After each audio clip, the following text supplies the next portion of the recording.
Hi everybody, welcome to Grassroots Footy, the South Australian Amateur Footy Show, brought to us by West End. Great sponsors, West End. It was exciting, entertaining and explosive last weekend in amateur footy. Some high scores, very entertaining. Gazer Division 1, the juggernaut just continues for them. 66-point winners on the weekend. Henley, we talked about them last Thursday. They would have been shattered after their loss the week before. They bounced back. They were looking for some redemption, and did they get it? 89-point winners. Eastern Park, tantalisingly close to their first win of the season, went down by 2 points, but the signs are starting to look good for Eastern Park. Divi 2, Ross Trevor sit on top of the ladder there, 47-point winners last weekend. We saw Modbury have a good win over St Peters. The margin perhaps a little surprising, 49 points, most thinking that was going to be a close one. Prince Alfred, well, they're in all kinds of trouble. 14 injuries going into the game. Training last night, they lost 2 more. Old Iggy's showed no mercy on them. They touched them up by 83 points.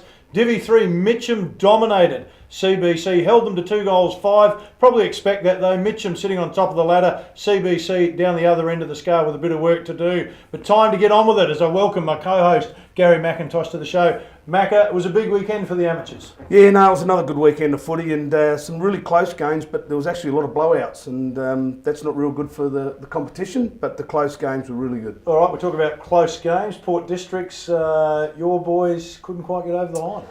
Well, it wasn't really a close game. They jumped us early. We kicked with the wind and only kicked 4 with it, and they kicked 6 into it, and that was the game's gun. Look, Districts are going to be a pretty dangerous side, and the comp seems to be tightening up in Division 2. All right, time to get on with the first quarter. Special guest in the studio, Darren Francis, joins us from the Hectorville Footy Club. He's the coach down there. Darren, thanks for joining us. Thanks, boys. All right, when we talk about slow starts, now your boys sitting, the Hounds are third on the ladder, but Greenacres jumped too early. They certainly did, yeah. Kicked with the wind in the first quarter and absolutely smashed us. The stoppages everywhere. So, disappointing first quarter, but we came back, got close, but not close enough. All right, we'll get back to that. I know you love to talk about losses. Coaches always enjoy talking about losses. Let's talk a bit about yourself first. Footy, where did it start for you? Started at South Adelaide, played there for a few years, and then ended up playing at Unley, which actually played against this year. So, played close to 250 games in amateur league at Unley, and yeah, that was about it. What drew you to coaching then? Gave away football because of knee injuries, and so that sort of was the thought I might as well try and keep involved somehow. So coaching was the go. All right, how long have you been coaching? I know 5 years now, into the 5th year with the Hounds. Yep. Before that? Coached Blackwood in Division 1 for 3 years, and then I've coached Unley for 2 before that as well. Toughest thing with coaching? Dealing with the players on after a loss, yeah, no. With all due respect, Darren, the Unley Oval would have suited your style of footy, I think. Certainly would have. Small ground. Yeah, no, it certainly would have. It was easy to run around from goalpost to goalpost, that's for certain. And you've had to blood a lot of juniors again this year. Not much recruiting and just playing a few young fellas again. You know, we've recruited a couple of guys, but not. We've also got a few guys come up from the C grade, but our young group are improving every year. So we've kept them going. All right, when you took over Hectorville Division 6, you've got them up into Division 4. Mm-hmm. How big a jump from 6-5 to 4? Probably, look, I didn't actually think the top of Division 6 to probably where we are now in Division 4 is that too much of a gap. Well, I think maybe it's the next one, Division 4 to Division 3. I think if you're consistently playing some good footy, then you tend to look after yourself all right. Macca, you think the same? Yeah, look, we started off in Division 4 when I got to the club, and I thought Division 4, with the group we had a real good chance of winning because there was a lot of real good players we had in that side already. I think we found the jump from Division 3 to Division 2 was probably one of the biggest ones. It took us 3 years to really find our feet in Division 2. The coaching side of it for you, Darren, I mean, most people see the coach turn up for training, they see him turn up on game day. How many hours away from the game do you actually spend thinking about it? Oh, there's a lot of hours. Monday nights, obviously, I'm the assistant coach. I spend about, close to probably half hour to an hour on the phone. Yep. Wednesday nights as well. Obviously, Thursday night selection, after you're picking all the water bottles up. And so that tends to be about 9:30 by the time you finish picking the team. And yeah, then you got to look after, because they're so young, you probably got to make a few more phone calls on a Friday night. And so no, it's quite a long, Sleepless nights after a loss? I haven't had too many of those this year, but no, definitely sleepless nights. No, not much you can do with it once the game's done, so I tend to try and forget about it. All right, for the Hounds, sponsorship's a big part for every club. The Hounds, the big sponsors. Yes, the Glynde Hotel, yep, doing a fantastic job, and also to the Messenger Press, which has been a fantastic sponsor this year. And so they're probably our main two, with best bricks and pavers as well.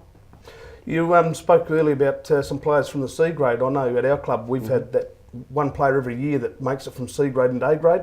Have you had a few this year? Or We have, Magga. Yeah, no, we've got a couple of guys come who just all of a sudden decided, look, I want to take it serious, and they've done really well. They still need to improve, obviously, a bit, but I mean, they know that, but they're doing their job in the team, so it's good. A lot of time blokes that play in the C grade, they've got the skills, but it's normally just the fitness side of things or the application to continue. And if they get that bug, Yep. they can become very good football players at your club. I think it was a matter of just dragging them away from their mates. I think a few of them just wanted to play C grade just for a bit of fun. So it's just as much fun when you play in the A's when you win. So yeah, they've Exactly enjoyed right. it. The transition for the players, so Max touched on it there, sometimes the penny drops. Somewhere, coaches don't know why it happens, and then suddenly they get this greater commitment from the players. Do you sense that that's starting to happen more in the club now? Yeah, look, definitely. Because as I said, we're a very young bunch. So I think the guys, they're learning more things and zones and structures and so forth. So I suppose it all goes into their memory bank if you keep plugging into them enough.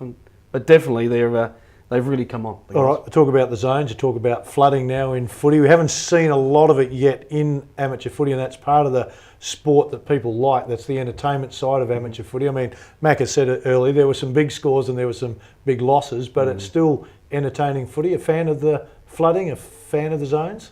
I was going to drop everyone back into defence last week, but look, not probably so much the flooding. I like to sort of try and develop an attacking style of footy, so let the boys play a bit and show what they've got.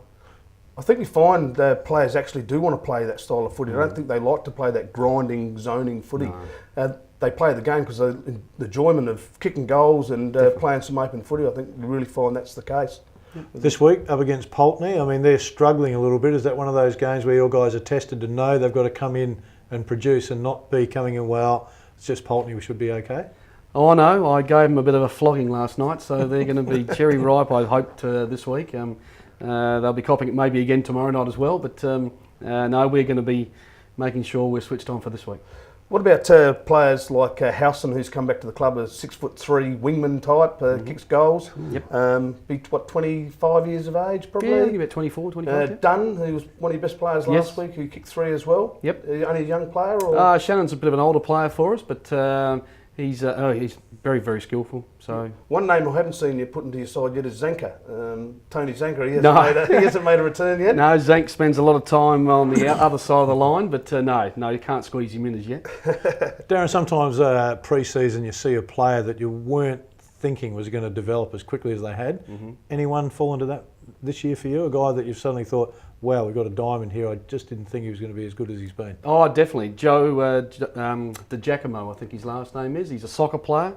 He's been playing footy probably the last 2 years, and gee whiz, has he come on? Yeah, very good. Very clever. Now, the club's 50th year. Yes. The Heckies, they're going to have a big celebration or big past players' day coming up some stage? I'm pretty sure it's coming up later in the year. I haven't actually got the dates. That was poor of me, but no, it's coming up later in the year, and we tried to do get the past players to come back to the club, and hopefully this year will be a big show.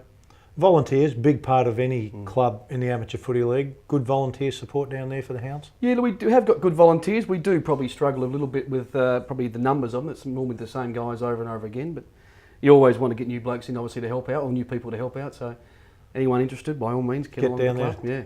5 years in the seat, has the style of coaching, your style, changed much? The game's changed. Has your style changed? Yeah, look, I think it has. I think it has a little bit. I've tweaked. Obviously, we've had to tweak it a bit as we've gone up the grades. Probably still playing a sort of attacking style of footy, but we've incorporated probably a few more, sort of different sort of structures involved. All right, the yelling, screaming, the motivational coach, that's kind of changed now. We've got the Y generation, the text phone messages. Has Darren had to fall into that as well? Yeah, well, I'm not a probably. Well, no, I do have gone off before. I can't. The spray's come out before. I certainly do give a good spray, I think, every now and then. But no, tend to try and fix things rather than go off the lid. So your mentors, all along people talk about as a coach or playing, you have a mentor that helps you along the way. Do you have one as such? Yeah, no, I did. Kieran Spawn, obviously played for the Bombers in West Adelaide. I was under him when I was up at Blackwood, and the amount of stuff I learned off him and Rudy Mandamaker was fantastic. So was Rudy's the learning of Rudy afterwards in the park? Because Rudy did yes, like to have one every now and then. Yeah, once Spawny left up Blackwood, I was the A grade coach, and Rudy was my assistant coach, and there was certainly was every game. You must need to go and have a drink with the opposition coach. So. And he would have told you how to kick goals as well. Definitely, Rudy. Did you kick a few in his time? Oh, he can certainly still kick them now. But with a name like Rudy, and it was always a bit of a worry. Trying to move away from this as quick He as wouldn't we have been too can. happy with his parents, would he? Sporny, you touched on Sporny. He's a fantastic bloke, great personality. He was a terrific footballer. One of the things when you first meet him is he's just a really embracing sort of person. You warm to him straight away. As a coach, is that how you would like to be? Yeah, definitely. We've got a new B grade coach this year, and I'm certainly trying to probably not act the same way as what Sporny was, but try and sort of go along the same sort of lines as what he does. Yeah. Your career, it's been a long time in footy. Biggest change you've seen in footy? I think it's probably been the zone, the kick in of from full back with the zone. Yeah. Back when I was playing, there was no such thing. It was just get it and kick it as far as you can. But these days, obviously, the different sort of zones which we use, that's probably been the biggest thing, I'd say. The Hecky Oval, it is a beautiful oval, and good to watch the footy from the second balcony. You've got a pretty big supporter base, you think, that keep turning up week in and week out now, especially now you've started to make a rise and continue winning. I think it does draw a lot more people back to the club. Yeah, no, definitely, Mecca. I think once we, obviously the last couple of years with the grand final wins, we've more blokes have jumped on board, and obviously our more guys have come to the club, and C grade's got stronger. So it's good support. All right, Hectorville to get into the grand final this year. Everyone talks about playing consistently. We'll take it for granted that's a key. What else has to fall in place for Hectorville to be in the final? Well, we need to get a few guys back. We've got a lot of injuries at the moment, but everyone's got injuries at the moment. I don't think hopefully we can get to, the turn, and we'll be somewhere near the top three. And I think we'll come home pretty strongly. We play a lot of games at home in the back nine, and so if we get everyone back, which is fingers crossed, we'll come home pretty strongly. The back nine's the number where you want everyone back? Yeah, be very nice. Yeah. All right, time for us to take a break. Stay with us after the break. We'll have a look at Division 1, Division 2. Back in a moment.